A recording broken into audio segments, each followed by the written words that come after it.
મહારાષ્ટ્ર ખાતે શ્વાનના બચ્ચાને બિસ્કિટ ખવડાવતી વખતે ડિંડોલીના બાળકને શ્વાનના નખ વાગતા હડકવા બીમારીમાં સપડાયો હતો, જેનો સારવાર દરમિયાન મોત નીપજતા પરિવારમાં શોકનો માહોલ સર્જાયો હતો। સિવિલ સૂત્રો પાસેથી મળતી માહિતી પ્રમાણે માતા પિતાને લાલબત્તી સમાન કિસ્સો સામે આવ્યો હતો। મૂળ મહારાષ્ટ્રના વતની રાજેન્દ્ર સુરેશભાઈ ગાયકવાડ હાલ ડિંડોલી વિસ્તારમાં આવેલ સાઈ દર્શન સોસાયટીમાં પત્ની તેમજ દીકરી ભાગ્યશ્રી અને દીકરો નૈતિક સાથે રહે છે। રાજેન્દ્ર સુરત મહાનગરપાલિકાના કતારગામ ઝોનમાં રોડ વિભાગમાં નોકરી કરે છે। નૈતિકને બુધવારે તાવ આવ્યો હતો, ત્યારે તેને મેડિકલ સ્ટોર પરથી દવા લાવીને આપી હતી। તાવ સારો થઈ ગયો હતો, ફરી તેના વર્તન બદલાયું હતું।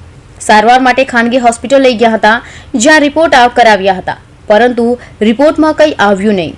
ત્યારબાદ ફરી થોડા સમયમાં તાવ આવતા પરિજનોએ દવા અને પાણી આપ્યા હતા।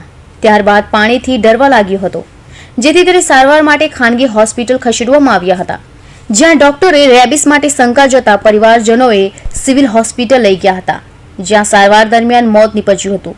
1.5 મહિના પહેલા નૈતિક અને તેમનો પરિવાર તેમના મામાને ત્યાં મહારાષ્ટ્ર ખાતે ગયો હતો। નૈતિક કૂતરાના નાના બચ્ચાને બિસ્કિટ ખવડાવી રહ્યો હતો, ત્યારે તેને નખ વાગી જતા રેબિસનું ઇન્ફેક્શન થયું હતું। ત્યારબાદ નૈતિકના વર્તન બદલવા લાગ્યો હતો અને ટૂંકા સારવાર બાદ તેની મોત નીપજ્યું હતું। Bureau report, Hind TV news, Surat.